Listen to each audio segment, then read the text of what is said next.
Good morning and good afternoon. Welcome to another episode of Before Coffee. It's mucking fun day. Did you have a good weekend or a terrible weekend? Well, we're going to tell you what stuff happened over the weekend and today on Before Coffee, the father and daughter news show where we cover the comprehensive news of planet Earth without any caffeine in our bodies. So let's get into those headlines. Today on Before Coffee, man climbs Eiffel Tower during Olympics, and horses are a lot smarter than we previously thought, new research shows. And Ukraine has crossed over into Russia, and we look at the latest Clarence Thomas controversy. Greece wildfires force thousands to evacuate as warnings issued to tourists. And a $10 million withdrawal from Egypt sparks more questions about Donald Trump's first presidential run. Meet the athletes who became viral stars during the Paris Olympics. The stories and more, which is National Middle Child Day, which is August 12th, 2024 on Before Coffee.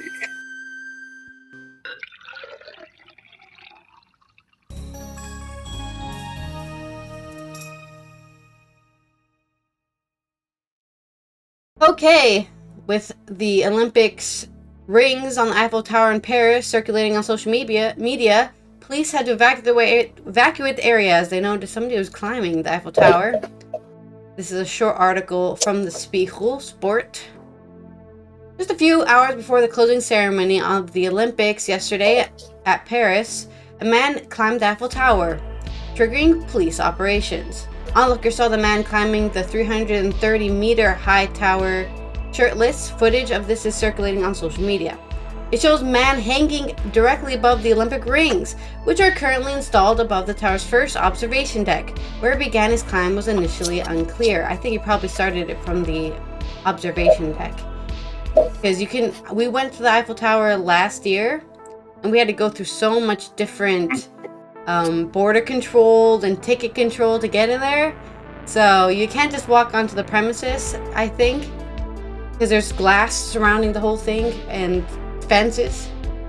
So I expect that they got in there, paid their ticket to the observation deck, and then climbed from there. Authorities evacuated the surrounding area around 3 p.m. yesterday. Some visitors who were briefly trapped on the second platform were allowed to leave about 30 minutes later. Some guys climbing on the Olympic rings at the Eiffel Tower. You can see him on the blue ring. Tourists are being evacuated for safety. Entry beneath the tower is closed. He climbed the Eiffel Tower too literally. This Sunday, the Olympic Games, or last Sunday, the Olympic Games in the French capital ended. More than 30,000 police officers were deployed in and around Paris, around 3,000 around the Stade de France in the northern suburb of Saint-Denis, where the closing ceremony began at 9 p.m. The Eiffel Tower, where Celine Dion sang during the opening, is not expected to be part of the closing ceremony. Or it wasn't part, as far as I know. So it was just some guy who's trying to get his, I wanted to say I was the guy who climbed those rings when Paris had the Olympics there. And he's that guy now. Good job. In completely unrelated news, unless you want to connect this somehow to the Olympics, horses are a lot smarter than we previously thought. This is from the Independent. There's just horses in the Olympics. Yeah, by Nilima Marshall. Horses are much smarter than we previously thought, scientists have said. A new study showed animals performed better than expected in complex, reward-based games. Researchers found that when denied treats for not following the rules of the game, the horses were able to instantly switch strategies to get more rewards. It shows that animals have the ability to think and plan ahead, something previously considered to be beyond their capacity, scientists from Nottingham Trent University said. Knowing how horses learn can help carers train them more humanely and improve their welfare, the team added. Dr. Kerry Ijichi, a senior lecturer in equine science at NTU, said, "Horses are not natural geniuses, they are thought of as mediocre. But this study shows they're not average and are, in fact, more cognitively advanced than we give them credit for." I mean, wasn't there like horse actors? I think if you can have an actor for something, they're probably smart enough. You know? You can train a horse to be an actor. To understand more, the researchers set 20 horses a task consisting of 3 stages. The first stage, the animals touched a piece of card with their nose in order to get a treat. But things became more complicated when a light was introduced, and horses were only allowed to snack if they touched the card while the light was switched off. The team found that the horses kept blindly touching the card, regardless of whether the light was on or off, and were rewarded for correct responses. In the final stage of the game, a penalty was put in place where touching a card when the stop light was on resulted in a 10-second timeout. But instead of indiscriminately touching the card, the team found that the horses were engaging with the rules, only making a move at the right time in order to receive their treat. The researchers said this suggests that rather than failing to grasp the rules of the game, the horses had understood it the whole time, but had found a way to play in the second stage that did not require much attention. Louise Evans, a PhD candidate based in NTU School of Animal, Rural, and Environmental Sciences, said, "We were expecting horses' performance to improve when we introduced a timeout, but were surprised by how immediate and significant the improvement was.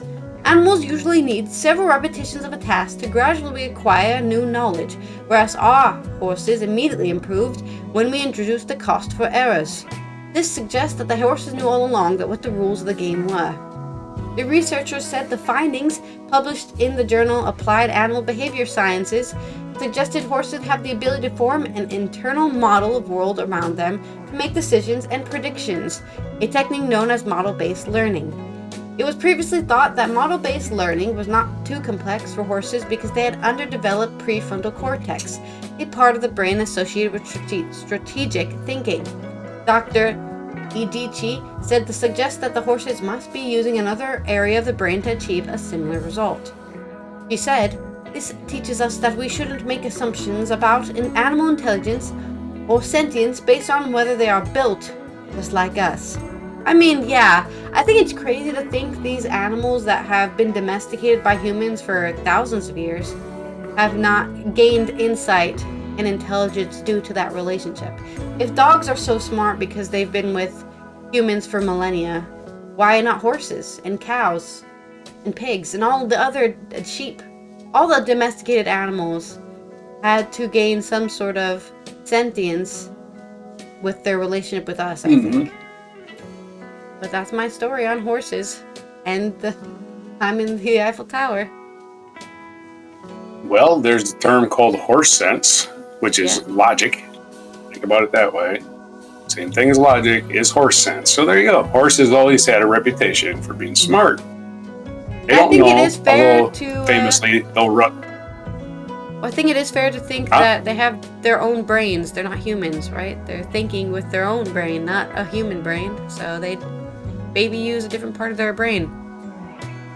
Yeah, maybe the reason they run back into a burning barn is that, hey, maybe I can save somebody, right? Humans do that shit all the time. Yeah. That seems smart, does it? Nope, not really. Okay, so on to news about Ukraine. As Ukraine has been invaded a couple of years ago, they've actually been holding off Russia pretty well with the help of the rest of the world. Now they're invading Russia. This is from Euronews. No byline. It might be at the bottom. Russia appeared to acknowledge on Sunday that Ukrainian troops have driven deep into the country, saying it had hit troops and equipment around 30 kilometers from the border. With the offensive entering a 6th day, Ukraine is gaining ground as fighting rages in the Russian territory of Kursk. In what has become the most significant incursion by Ukrainian troops since Moscow launched its first full-scale interview of Ukraine in February of 22, thousands of Ukrainian troops have advanced up to 30 kilometers within the Russian border. The Russian Defense Ministry said on Sunday its soldiers are fighting Ukrainian troops near the villages of Tolpino and Abshikolodez. Maria Zakharova, the Russian foreign minister's spokesperson, has accused Kyiv of intimidating the peaceful population of Russia. I'm sorry. What's Russia been doing to Ukraine again? They just been, we're just the civilians they attacked and raped and murdered in Ukraine aren't peaceful people. They're all savages, barbarians that are gonna kill the Russians. You see, so they deserved it. But the Russians in Russia, they're just peaceful and they're just trying to live their lives. That's right. After all them Ukrainians are speaking Russian. No Russians are speaking Ukrainian, are they? Hey, there you go. You got yourself a loophole. Ukrainian President Vladimir Zelensky directly acknowledged the incursion for the first time in an address Sunday night and said 2,000 cross-border attacks have been launched by Russia from Kursk this summer. Each strike deserves a fair response, Zelensky told Ukrainians in his nightly address from Kyiv. Why would they think there'd be a rule against them attacking Russia? I'm just confused by that. Footage released by Russian Defense Ministry on Sunday showed that it was Russian armed forces fighting Ukrainian troops in the Kursk border region. Military vehicles and tanks could be seen being hit by artillery and Su-25 fighter jets. The unprecedented incursion by Ukraine is the largest since the start of Russia's invasion in 2022. It caught Moscow unaware, and Russian military leaders are still scrambling to contain the breach. The exact aims of the operation remain unclear, and Ukrainian military officials have adopted a policy of secrecy. Wow, imagine that, secrecy when you're in a war. Presumably to ensure its success. Military experts have said it was likely intended to draw Russian reserves away from the intense fighting in Ukraine's eastern Donetsk region and may strengthen Kyiv's hand in any future negotiations with Russia. About 776,000 residents of Russian territory have been evacuated since the fighting began, according to Russian Emergencies Ministry spokesman. Evacuation of civilians living in Russia's border areas with Ukraine continues Sunday. Thousands have been receiving aid from the Russian Red Cross, the humanitarian organization said on Sunday. Workers visited temporary accommodation centers and opened a hotline for those who lost contact with relatives in the region. So a lot of dead panic from these people in this Russian city. They don't deserve war either. Nobody does. Fire reported at Zaporizhzhia nuclear power plant. I can't pronounce that long ass word. Also on Sunday, reported fire at the Russian-occupied Zaporizhzhia. I think you can just call it the Zapro nuclear power plant or whatever, and then everyone knows what we're talking about. You don't have to say the whole thing if you can't say it. Yeah, right. It's got 3 Z's in it. ZHCHAIA, or whatever. Nuclear power plant was likely started by the Russian military, according to Ukrainian officials, captured by Moscow soon after its 22 invasion of Ukraine.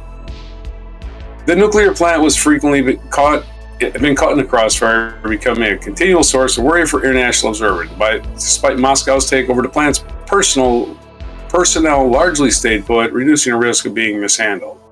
Russian forces set fire to a large number of automobile tires in the cooling towers.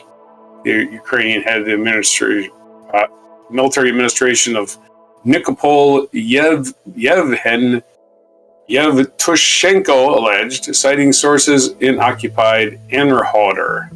Perhaps it's a provocation or an attempt to create panic, he said. According to Yevtushenko, radiation levels at the plant are normal. Zelensky called on an International Atomic Energy Agency to hold Moscow accountable for the provocation. As long as the Russian terrorists retain control of the nuclear power plant, the situation is not and cannot be normal. We are waiting for the world's reaction, waiting for the IAEA's reaction.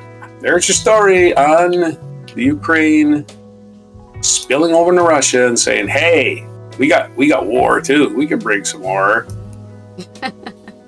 We'll catch the other stories after you. I did send you a video, so you might want to check it out. I don't think there's any editing required. It's 2:13. Right. Back to you. Okay. Well, I love the part where they're like, I think they didn't tell anybody so that they could do their operation in secrecy. It's like, I'm pretty sure it's not a question. It's 100% why they didn't tell anybody. Hey guys, we're going to invade Russia on Tuesday. Wars. Just letting you know. Yeah. Of course, they kept it secret. Here's where we intend to go. Yeah. Make sure you move all your troops here. I love it. We're not sure, but I think it was because they're trying to keep it secret. All right. Well, the fires are breaking out in Zapro. Let's talk about the fires breaking out in Greece. That's right. It's Greece wildfire season, and if you're going there or you are there, stay safe and get ready to leave everything behind. This is from The Independent. A lot of my stories are from The Independent today. By Rich Booth. Flames turned the sky orange around Athens as the sky was engulfed in smoke. Tourists heading to Greece have been warned of extreme weather and wildfires as thousands of people were evacuated from areas near Athens. That's right, it's not on the islands this time, it's on the mainland of Athens. Residents fled their homes on yesterday, the 11th of August, as a fast-moving wildfire outside Athens, fueled by hot and windy weather, burned trees, houses, cars, and sent smoke clouds over the Greek capital. The children's hospital was also evacuated, and emergency alerts continue to be sent out until this morning. More than 400 firefighters, backed by 16 water-bombing planes and 13 helicopters, battled the blaze and broke out 3 p.m. and quickly reached the village of Varnavas, 35 kilometers or 20 miles north of Athens. As the Olympics came to a close in Paris, and the historic town of Marathon, 40 kilometers east of Athens, was forced to evacuate. On Sunday, or the 11th of August, night firefighting aircraft ceased operations until today. Emergency alerts continue to be sent throughout the night. The area of Kalikteknoopoli was being evacuated this morning, an area close to the town port of Rafina, where 104 people died from a wildfire in 2018. Flames turned the sky orange, and Athens was engulfed with smoke, with many posting images to social media. Residents and tourists have been told to shut their windows in many areas as a heat wave continues to bake the city with the temperatures of 37 degrees Celsius. That, what is that in Fahrenheit? Too hot, probably. Almost. Well, actually, it's probably like 98 degrees or something. Because I think 40 is a high fever. 40 is 104. It was probably only... Want me to do the math? He's doing the brain math. Greek PM... Whatever 63 plus 32 is. 100, yeah, 105. 105? 105, okay. Yeah, so 105 degrees in Greece. And they're also having to deal with their town being on fire. So it's even more warm because they have extra fire going. Greek Prime Minister Kyriakos Mitsotakis returned to Athens on the 11th, cutting his holiday short. The situation remains dangerous with the fire spreading between residences. Fire Brigade spokesperson Vasilis Vathrakongiannis said. He said the blaze spread fast, like lightning, due to gale force winds. Flames as high as 25 meters swallowed up trees in suburb shrubland. Varnavas is a sparsely populated area with about 1,800 residents, according to the latest census. The village was surrounded in no time. In no time, it's really windy. Resident Katerina Filakotou told Reuters. It started from one point, and suddenly the whole village was surrounded, she said. Correction. Meanwhile, some tourists... 37 is 98.6. Okay. So, human temperature. Yeah, basically, body human temperature. Some tourist islands across Greece have been hit by water supply issues this summer after a severe lack of rainfall and a huge increase in visitors over the summer months. Why would you ever go to Greece in the summer, man? I think October was the best time when we went 2 years ago. That was definitely the best time to go. I can't imagine going there in the middle of the summer. Unless you're in the water the whole time. Hotel rates. Yeah. I'm sure they charge you even more in the summer. So or you go to the Greek islands too, right? Yeah. Greece is facing a severe water shortage following this summer due to the extreme heat and drought. Hundreds of wildfires have broken out across Greece since May, and scientists attribute the frequency and intensity to increasingly hot, dry weather conditions linked to climate change. Ding, ding, ding! Hit that on your bingo card. After its warmest winter on record, in long periods of little or no rainfall, Greece has registered its hottest June and July and is forecast to record its hottest ever summer. We are experiencing a very difficult week, Kostas Lagouvados, research director at Athens Observatory, said. If the Varnavas blaze is not contained during the night, we will have a problem tomorrow, he said. Fires have also burned this summer amid extreme heat elsewhere in Europe, including Spain and the Balkans. Several other regions across Greece were on high alert for fire risk on yesterday and today. On Saturday, which was the 10th of August, Climate Crisis and Civil Protection Minister Vasilis Kikilias said he had called for emergency measures involving the army, police and volunteers to deal with forest fires until August 15th. So there's extra hands on to help stop these fires. Extremely high temperatures and dangerous weather conditions will prevail, he said. Half of Greece will be in the red. In April, the European Commission report said that 2023 wildfire season in Europe was among the worst in the country. Looks like 2024 is trying to beat that record. Stay safe out there. Evacuate when they tell you evacuate, because nothing in your house is worth your life. Even if it is your one-time only made painting signed by some famous artist, let it burn! Because you'd rather be alive and out of this heat that is affecting the country. That's my story. Right on. Back to you. Be safe out there. Yeah. And from that story to somebody who's been burning down the Supreme Court since he's been there, Clarence Thomas. This is from Vanity Fair's Eric Lutz. The Clarence Thomas ethics scandal has deepened again, giving Democrats yet another reason to push for Supreme Court reform. In a letter Monday, Democratic Senator Ron Wyden, chair of the Senate Finance Committee, said the Supreme Court justice had failed to disclose even more travel paid for by conservative donor Harlan Crow. Oh yes, that party animal, Clarence Thomas. Harlan Crow can't get enough of him. This time, private jet trips for Thomas and his wife between Hawaii and New Zealand in 2010. For decades, Justice Thomas has failed to disclose complimentary use of Mr. Crow's super yacht and private jets, concealing from American people millions of dollars worth of gifts in a banner. In a manner. You might as well have a banner for all it even matters, right? You just, oh yeah, whatever, I broke the law, screw it. Worth of gifts in a manner that likely violated federal law. Wyden wrote to Michael D. Popp, an attorney for Crow. The previously unreported trips discovered by Wyden's committee via flight records heightened the senator's concern that Crow may have been showering a public official with extravagant gifts and writing out those gifts lowered his tax bill. He wrote in a letter, I am concerned that I have so far been able to even determine the full extent of the potential tax abuse at issue. The latest beat on Thomas's long-running conflict of interest saga underscores the shortcomings of the Code of Ethics Chief Justice John Roberts announced in November and the need for more serious reforms President Joe Biden endorsed last month. We need to pass the Supreme Court Ethics Recusal and Transparency Act to make sure Supreme Court justices abide by real enforceable ethics guardrails. Senator Jeff Merkley wrote Monday. An attorney for Crow said in a statement in the New York Times that Wyden's inquiries had no legal basis and are only intended to harass a private citizen. Oh, bullshit. He ain't no private citizen. How the hell you stop being a private citizen once you start bribing people, okay? You're not a private citizen. You're a rich guy greasing the fucking skids of justice for yourself and yourself alone. You're not a private citizen. Ugh. Get out of here with that crap. You stopped being a private citizen a long time ago, buddy. The conservative response to these proposals, be careful, Justice Neil Gorsuch warned Biden. Impeach this guy too.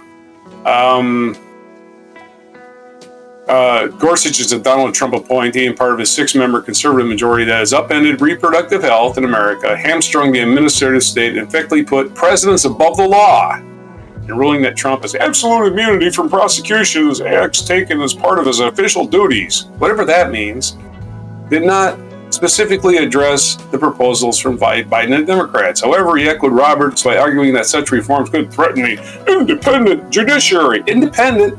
You're letting a guy get free trips all over the world from a billionaire and he doesn't have to report them. What's independent about that? Tell me, please, what's independent about that? He's independently making a decision to lie to people. That's the only thing independent about that. Of course, neither Biden nor Democrats like Sheldon Whitehouse and Dick Durbin are calling to do away with the independent judiciary. The president in July called for term limits for the Supreme Court justices and a code of ethics. Yeah, just like every other office, right? Unlike the one Roberts put forth last fall. In short, he's proposing that the Supreme Court be held to the same checks and balances as the other branches of government, and that justices in the highest court be held to the same ethics rules as their peers on lower courts.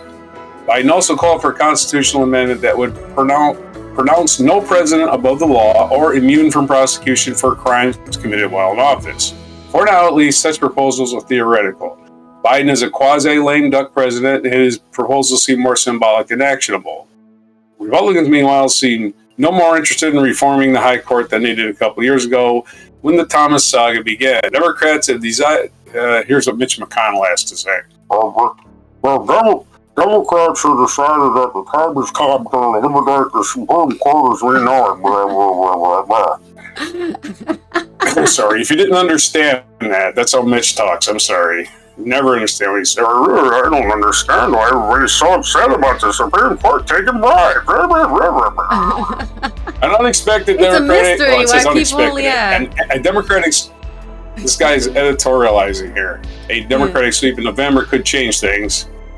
Unless and until that happens, I think the court is doing a pretty good job, Gorsuch told the Fox. And of course he thinks that. He's like, when's my bribe years coming?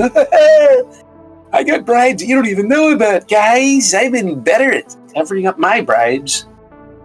All right, so he's all giddy with anticipation, all the cash he can get over the next 20 years. Even though there's term limits, it probably doesn't even affect the current Supreme Court, and it would be 18 years anyway. So your kid's born, they go through high school, and then the guy's got to leave. You know, that's not even a term limit.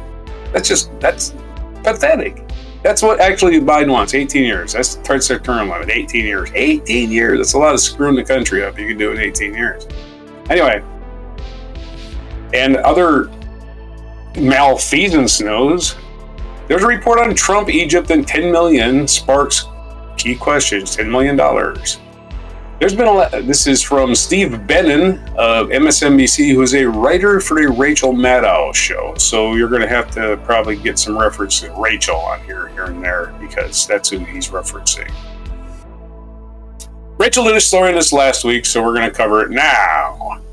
There's been an avalanche of news related to the presidential race lately, which may have overshadowed a Washington Post report that deserves public attention. The lead is an immediate attention grabber. 5 days before Donald Trump became president in January 2017, a manager at a bank in Cairo received an unusual letter from an organization linked to the Egyptian intelligence service. It asked the bank to kindly withdraw nearly $10 million from the organization's account, all in cash. The Post report, which has not been independently verified by MSNBC or NBC News, went on to note that the records indicate that 4 men ultimately arrived at the state-run National Bank of Egypt and carried away bags containing nearly $10 million in bundles of $100 bills. The money represented what was then a sizable share of Egypt's reserve of U.S. currency. A variety of questions obviously came to the fore. Where'd the money go? What did officials linked to Egyptian intelligence service want? Roughly 200 pounds of $100 bills. According to the reporting, some FBI agents were concerned that the money was intended to go to Trump. In fact, those agents reportedly opened an investigation into whether Egypt illegally funneled $10 million in cash into the Republican for his 2016 campaign. And while that might sound like the basis for an incredible story, we're just getting started. Oh, God. As U.S. investigators relying on U.S. intelligence reportedly came to believe that Egypt's then president wanted to give Trump's $10 million to boost his 2016 candidacy. Around the same time, Trump met with Egypt's then president, praising him on Fox News soon after as a fantastic guy. We don't know whether Egypt gave Trump the money. We don't know that a few weeks after Trump... We do know that a few weeks after Trump met with Egyptian President Abdel Fattah el-Sisi, the one who apparently wanted to give the Republican $10 million, Trump somehow produced $10 million of his own money for his campaign. It was, however, structured as a loan so Trump would get the money back. The then GOP candidate, of course, ultimately won the election. It was during that presidential transition period, shortly before Inauguration Day, when an organization linked to the Egyptian intelligence service picked up 200 pounds of $100 bills from Egypt's state-run national bank. Soon after, Egypt's president became one of Trump's first foreign guests at the White House. A generous diplomatic gesture, and the then American president ultimately released over $1 billion in military aid for Egypt. Ooh, what a coincidence. U.S. investigators never proved the cash from the Egyptian bank went to Trump. That would have required access to more of Trump's financial records, which they didn't get. Why not? According to the Post, because then Attorney General Bill Barr as I call him, Willie the Fixer. Let's call him that for now on. According to the Post, because then Attorney General Willie the Fixer intervened to prevent the FBI agents from subpoenaing Trump's financial records. Who wants to catch people in the act? That's too Hollywood. Let's totally bury it, is what Willie the Fixer did. What's more, Barr removed the relevant prosecutor. What's more, Willie the Fixer removed the relevant prosecutor and her replacement until the controversial Attorney General finally arrived at a prosecutor who shut down the investigation altogether. Trump has denied wrongdoing. Who cares what he says? Though, as Rachel Maddow noted in last night's show, which was last week, she only does Mondays, he has the wherewithal simply to shut down all questions by releasing the relevant financial records. To date, that hasn't happened. Of course he isn't going to. He doesn't release his taxes. He's a criminal. A few months ago, Trump falsely accused President Joe Biden of receiving money for no apparent reason from foreign countries. Given this, it would appear that the former president has opened the door to some provocative questions from the recent past. Don't forget, whenever Trump accuses somebody of anything, it's a confession. So it's called projection. Anyway, there's your story on the latest Trump controversy that was buried under the carpet way back in 2017.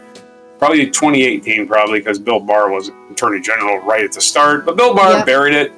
And he's, again, we know Bill Barr would not vote for Trump. He's actually anti-Trump. But again, when he was Attorney General, he made damn sure Trump didn't go get in any more trouble than he was already in. Back to you. Just the completely widespread bribery and just, I mean, let's be fair. It's a grift. Let's be fair. There is a give and take relationship with diplomacy that does exist, right?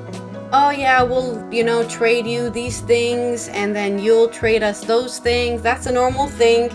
But what did Trump get from that? He got to go to a dinner in Egypt and then he got a bunch of stuff. Like, he got $10 million. Yeah, exactly. He just got straight up money. Yeah, it was like, that's not really a diplomatic thing, right? That's just bribery. He's a grifter. That's what he does. He's a grifter. He's a grifter. Exactly. That's all he's ever been. That's the only mode he has. To be fair, because people will be going out there saying, "Oh yeah, well, blah blah blah did that too." It's like, no, they didn't get direct money. They didn't get direct money cashed out to them in their hands. Trump was once president of the United States, and yesterday and the day before, he was accusing Kamala Harris of posting fake videos of her crowds. Like, nobody could debunk that, right? Just as morons that believe everything he says, thinking, "Oh yeah, she's posting fake videos of huge rallies." None of them are fake. None of the videos are fake. None of the pictures are fake. Projecting. Trump. What? Because that's what he did. I think during one of his rallies in the Biden-Trump election 4 years ago. All he cares about is crowd size. He claims he had a bigger crowd than MLK in images of 1963. Yeah, he has crowd envy. Crowd envy.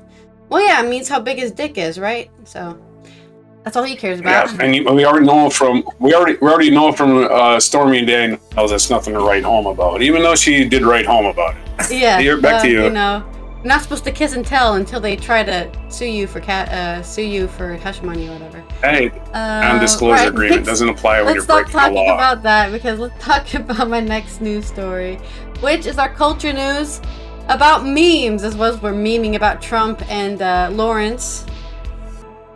Terrence, whatever his name is. I don't care who he is because he's a fucking grifter. Clarence. I suddenly lose all respect for people. Thomas, there you go. Thanks, Thomas. He's a piece of shit. Whatever. Let's talk about people who aren't pieces of shit, but they were viral stars because of the Olympics. And here's your guide from, I'm guessing, David Morcran. He usually does these more guide-like things. Oh no, it's Theo Farrant. Theo Farrant is covering all the memes that happened during the Olympics. This is a bit of a long article, so sit down and get comfortable and get your popcorn. The Paris Olympics is drawing close, and what an incredible 2 weeks of sport it has been. The Summer Games have produced not only a slew of medalists, but also a new wave of viral sensations and memes online. From a Norwegian athlete with an insatiable love for chocolate muffins, which we did cover, To a stone-cold South Korean sharpshooter, here are the Olympians that had been some of the most beloved figures on the internet. Giorgia Villa, say cheese! Italian gymnast Giorgia Villa missed the 2020 Tokyo Olympics due to a sprained ankle, but despite lingering back injuries, she made history at this year's Paris Games. Alongside teammates Angela Andreoli, Alice D'Amato, Manila Esposito, and Elisa Loriot, Villa helped Italy win silver in the women's team final, marking the country's best Olympic gymnast result since 1928. Hey! That's a long record to break. 1928? World War II hadn't even happened yet. But it wasn't her impressive performance that made her a social media sensation. It was her past gig as ambassador for Parmigiano Reggiano cheese that stole the show. That's you can't see the image, but imagine a woman in her gymnastic outfit, right? Sitting on a giant wheel of cheese, because that's what she's doing. Just stacks and stacks of cheese as the ambassador for I can never say it. Parmigiano. We need pictures. Reggiano. Parmesan. Oh, the real Parmesan, the stuff that gets stapled with a ceremony. Parmigiano. Immediately after the women's team final, images of a 2021 advertising campaign showing Villa in a leotard next to giant wheels of hard, grainy cheese, one hand resting proudly on a chunk of iconic cheese, being circulated on social networks. Since I was a child, I've always loved this amazing product, a symbol of excellence in Italian culture, Villa said when the sponsored deal kicked off. According to Italian media, the deal ended in 2022. Villa, we totally get it. Who could resist some Parmesan cheese? Especially since that stuff, like a whole wheel, is like $1 million or something. The ridiculously expensive cheese. And she's just sitting on it. And now it's even more expensive because it's a cheese wheel that was sat on by silver medal winning Italian gymnast Villa. You know? Yes, Hell there yeah, you go. give me that money. Her butt cheeks touched it. the outside wax. Henrik Christiansen. Do you know the Muffin Man? We covered this story, I believe, last week. Parmesan is the only food that made waves in the Olympics. Norwegian swimmer Henrik Christiansen had become a TikTok sensation with an obsession over the Olympic Village's chocolate muffins. It all began on the 26th of July when the athlete posted a video reviewing meals he'd eaten so far at the Olympic Village. He gave the pesto pasta and pork skewers a solid 7 out of 10, and the shrimp dumplings and chicken gyozas an 8 out of 10, but it was a humble, chalky muffin that received his highest score, an unprecedented 11 out of 10, and thus a legend was born. Since his first food review, Christensen has posted more than 15 videos dedicated to the Olympic Village chocolate muffin, and people can't get enough. In one especially popular video, which has racked up more than 17 million views, a teammate teases, "I feel like you're just here for the chocolate muffins," before the camera cuts to Christensen devouring one of the muffins. What? He responded with chocolate smeared on his face. In case you're wondering, the muffins in question are made by French food supplier Coup de Pâtes. They're Maxi Muffin Chocolate Intense, to be exact. Anthony Ammirati, the pole vaulter who became famous for his baguette. We also covered this last week. Anthony Ammirati knows the whole internet is talking about him, and he just wishes it were for a completely different reason. The French pole vaulter specialist went viral after he missed his target height and knocked down the pole with his bulge. Sadly, his manhood landed the Olympian in 12th place. But at least he's a winner in everyone's hearts. Daily Show did a 5-minute segment on it. Yeah. While the 21-year-old athlete missed out on winning a medal, he's now been offered a lucrative career in the adult industry. The vice president porn site Cam Soda, Darren Parker, had reportedly offered the Frenchman 6-figure sum to show off his talent. According to TMZ, which claims to have received a copy of the letter, Parker told Ammirati, "You're up to me. I'd reward you for what everyone else saw, your talent below the belt. As a lover of crotch-centric activities, I'd love to offer you up $250,000 in exchange for a 60-minute webcam show, in which you show off your goods, minus the crossbar, of course." Apparently, Ammirati has yet to respond to the offer. Still, after all this time, he's been given a week, and he's just like, "I'm above all of this. You know, stop objectifying me," probably. He's not joining in on the fun. Turkish pistol shooter Yusuf Dikek went viral for his seemingly casual attitude while shooting his way to silver medal at 2024 Olympics. The most shared images of Dikek show him casually firing as a t-shirt like this, with one hand in his pocket, rocking a seemingly standard pair of glasses and an impassive look on his face. I want to shoot a bullseye. Fans have compared him to an ordinary guy who wandered into the Olympics, or even a real-life John Wick in action. Yeah, some guys are even gay for him. My Discord server, which has mostly men in it, have just been eating this guy up. Oh god, he's so hot. It's like, you guys are a bit gay. And there's nothing wrong with that. Just admit it. You're attracted to the man. He's a 51-year-old with no specialized lenses, eye cover, or ear protection, and he got the silver medal. Ultimately, Pete Keck's laid-back approach won him a silver medal in a mixed team 10-meter air pistol shooting. It was Turkey's first ever medal in the Olympic shooting. Hey, good job. I guess you need to get more of him. Kim Yeji, the coolest shit of all time. Okay, now if we're talking about being gay for somebody, Kim Yeji got me. When I saw her shoot that pistol and not give a shit, like she was just completely nonchalant, just like, I was like, I'm in love. TK wasn't the only shooter to catch the internet's attention. Republic of Korea's pistol shooter Kim Yeji's confident, nonchalant demeanor and dramatic stance also brought her a praise on social media. It's because she did an eyebrow thing. She went like a, I don't give a shit. Yeah, I shot that. And I was like, whoa, she doesn't care. She doesn't care at all. She's like, yeah, that's right, I shot that pistol. Like Clint Eastwood, right? Admiring her main character energy. Competitive shooting. In her first event, Keji appeared as if she stepped right out of a cyberpunk fanfic, with her wired rim shooting glasses, sleek Fila track shoot, and an adorable elephant plushie charm hanging from her waist. Keji clinched silver in the 10-meter air pistol women's event, narrowly missing gold by her Olympic Village roommate, Oh Ye-jin, and set a new Olympic record. So basically, they both took two medals. Wow. And they're also just amazing. Anyways, I have nothing else to say. I'm completely enamored myself. Good job, South Korea, for winning 2 medals. She may have won silver, but she won gold in our hearts. I think the same for also. That's right. Well, as we know, there's not a whole lot of gold in a gold medal anyway, so it's mostly silver. And she also broke a record. I didn't say what record she broke. I don't know if she broke a woman's record or an all-time record, because I don't know if you guys famously know this. The reason there's a women's and a men's air pistol shooting, like what does gender have to do with that? Nothing. Is because at some point it was co-gendered. Then women started winning too much, and then the Olympic Committee said, "Oh no! Oh no! Wait, should women be on the front lines instead of men this whole time? We gotta fix this. Okay, gender separate them, and that way the men will still win, and the women will still win." Okay, we saved it. The men's pride, the men's ego has been saved. I'm of course memeing this. Women can be snipers. Snipers never get shot at unless somebody's looking for them. Yeah, women have been great snipers. Some of the most famous snipers in history are women. Yeah, women are great at shooting. So this idea that they can't it's just a finger and an eye and a nerve, right? That's all it is. I mean, women do have pretty good nerve dealing with men all the time. Got him! Didn't check it. Anyway. Not only that, there's two people in a sniper team anyway. There's a spotter. Yeah. So. Of course, you have to have the person who's looking at the target and the person who's saying they're 10 meters southwest, the wind is coming from the west, so take account for that, because once you miss, it's over. You squeeze the trigger. Yeah, you gotta get one shot, one kill. You squeeze the trigger, you don't see whether you hit the target or not. Exactly. Yeah.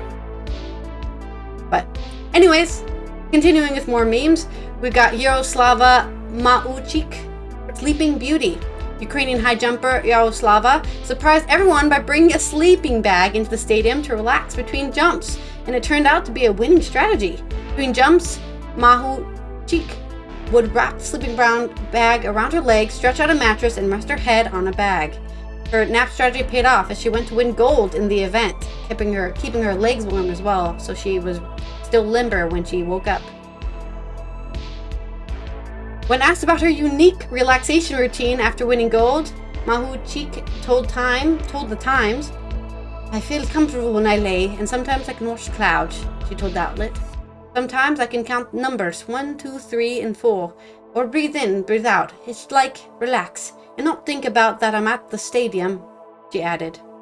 Gabriel Medina, the surfer behind the defining photo of the Paris Olympics, an extraordinary image of Brazilian surfer Gabriel Medina spellbinding after leaping out from a wave with his board flying perfectly parallel to him, was made Medina a global sensation. It was snapped by AFP photographer Jérôme Brullier after Medina scored a near-perfect 9.90 scoring wave on day 3 of the surfing competition in Tahiti. And I want to thank Euronews for giving credit for the photographer, because this happens way too many times, right?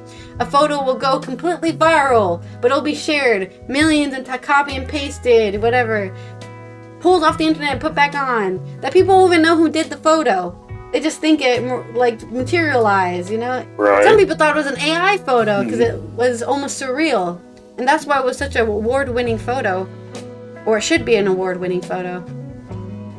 Because it doesn't look real. The photo posted by Medina on his Instagram has now picked up more than 9 million likes. The surfer secured a bronze medal overall, beating out Peru's Alonso Correa in the 3rd place matchup. Then we've got Steven Nedrowskik, the Clark Kent of the pommel horse. 25-year-old American gymnast Steven catapulted to fame after his standout performance on the pommel horse. He secured a bronze in the pommel horse event just 5 days after helping the American men's gymnast team win bronze in the first Olympic medal in 16 years. Another sport where the women are better than the men, I guess. Along the way, his endearing personality and geeky charm captured the hearts of fans everywhere, especially on the internet. Memes and tweets have likened him to Clark Kent, taking off his glasses and transforming into a hero. Obsessed with this guy on the U.S. men's gymnast team, his only job is pommel horse. So he just sits there until he's activated like a sleeper agent, whips off his glasses like Clark Kent, and does a pommel horse routine that helps deliver the team its first medal in 16 years. Oh yeah, he's just sleeping with his glasses on.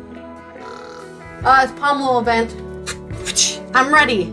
Pull me in, coach. Snoop Dogg. Of course, Snoop Dogg was not technically an Olympic athlete, but he's definitely been the MVP of the Olympic star power. The gin and juice rapper was invited by NBC to work on Olympic coverage as a special correspondent, and what a pleasure it has been. From attending the equestrian with his longtime pal Martha Stewart to taking swimming lessons with Michael Phelps, Snoop's playful antics and hilarious commentary have led to some incredible moments. And it's really impossible to hate the man. He's been a goofball for years now, especially since after he's had children and grandchildren. NBC have reportedly splashed about $500,000 or 458,000 euros a day plus expenses for Snoop to be there.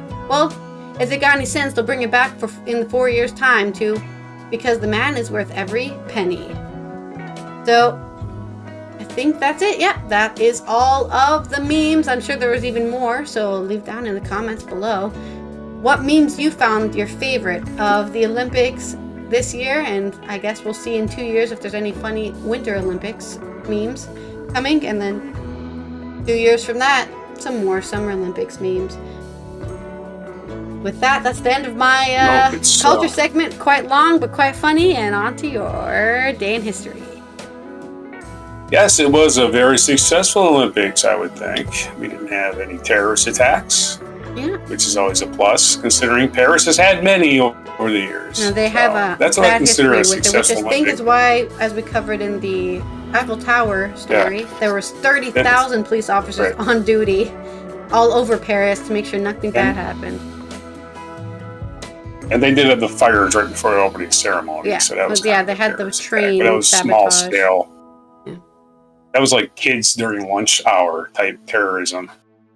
Maybe this is due to my own experiences in life or something, but I do wish, I don't know if the past Olympics were this hateful, but there was a lot of people who were looking for things to be angry about, and I really wish people understood that the Olympics are about celebrating sport for the globe, for the human race, and they're not all about competition and who sucks and who wins, and deciding to hate I think right now people hate Romania because somebody got their medals stolen, and I'm like, we shouldn't be hating an entire country just because of some drama with sports. Yeah. So.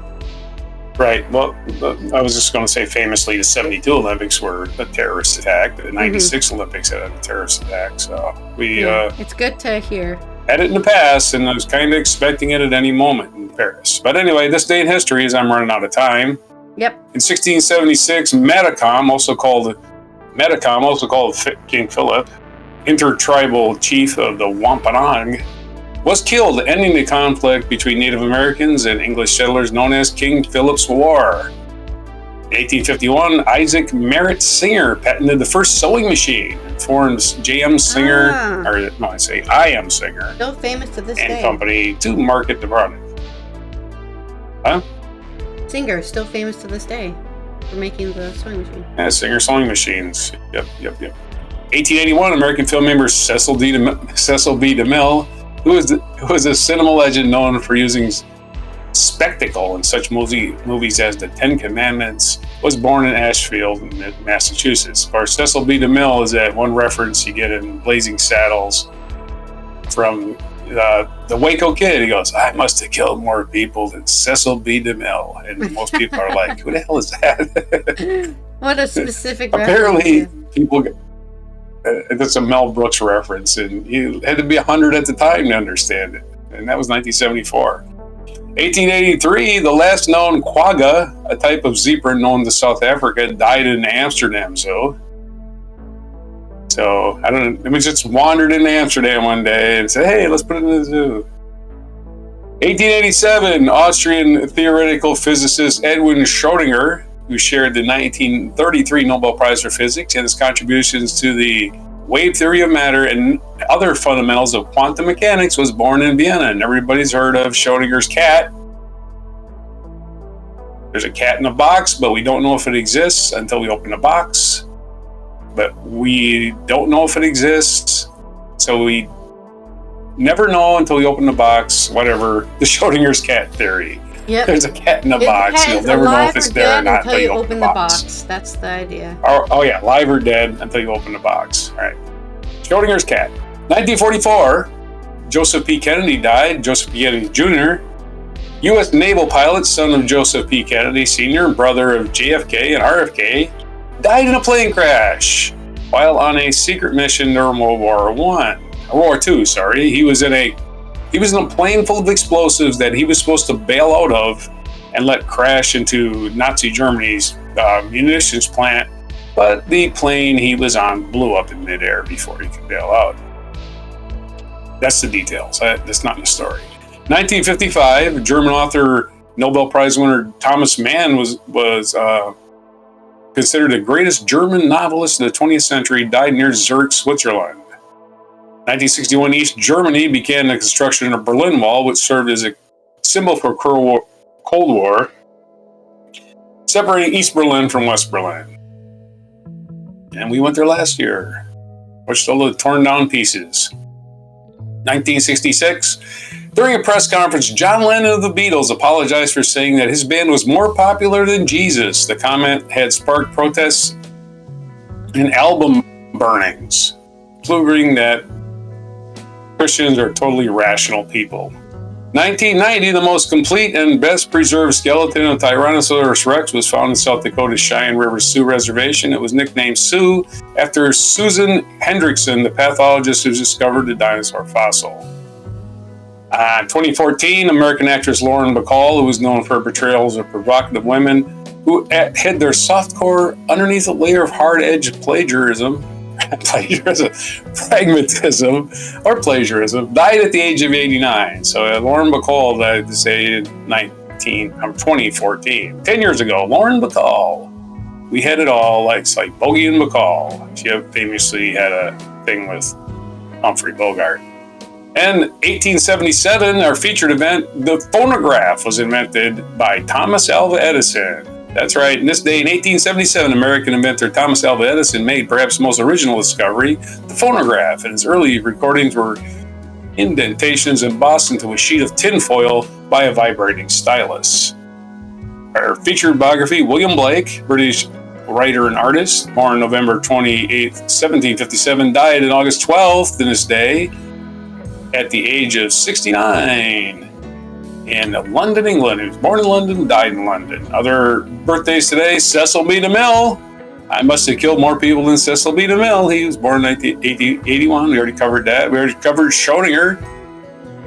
1907, Boy Charlton, Australian swimmer, was born. And it's a happy birthday to George Soros, the right-wing boogeyman. Don't forget, George Soros funded that. Right. He's George Soros. Of course, Watch out, George money Soros is also trails. a name for... Or something. Basically. It's a dog whistle for Jew, is what it is. Yeah. George Soros, American financier, turning 94 today. He was born in 1930. Francis Holland, President of France. Francis Holland with an E at the end. President of France was born in 1954, so it's his birthday today. And what other day is it today?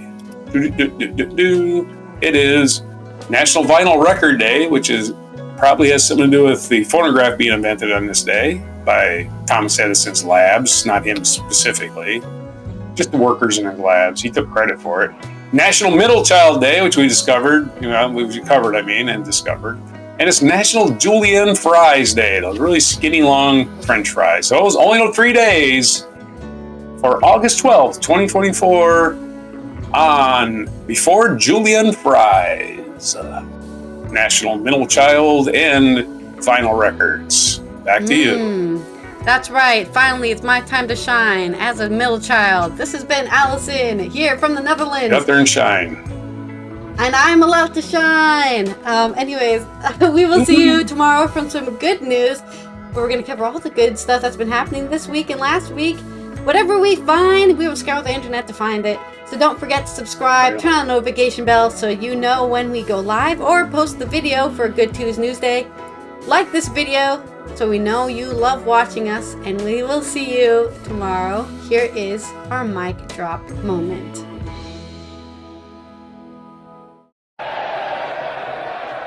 The Beatles arrived in Japan today as their tour of the Far East continues. What are they wearing? Across the Pacific in the United States, a furor is developing over comments John Lennon made.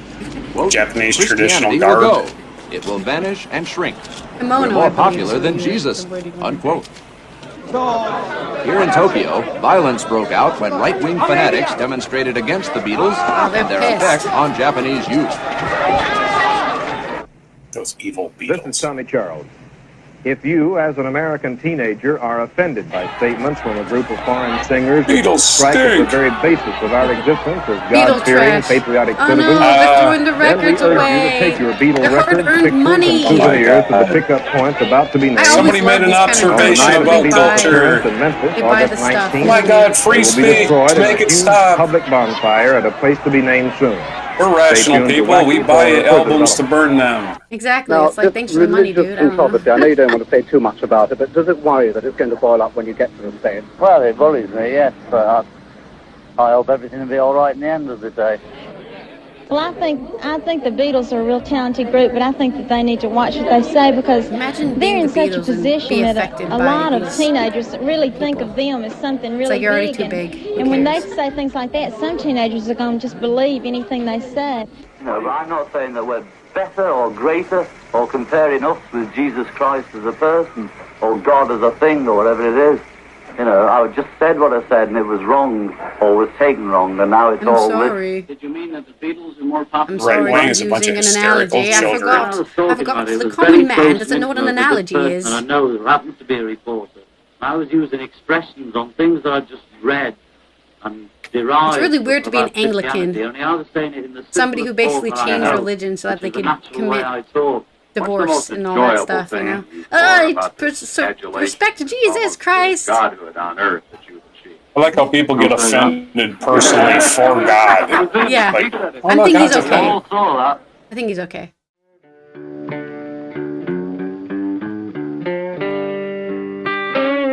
Be sure to hit the like, subscribe, and notify buttons, and follow our other channels, Toxic Alley, History of Gravy, and Scratchy Old Records.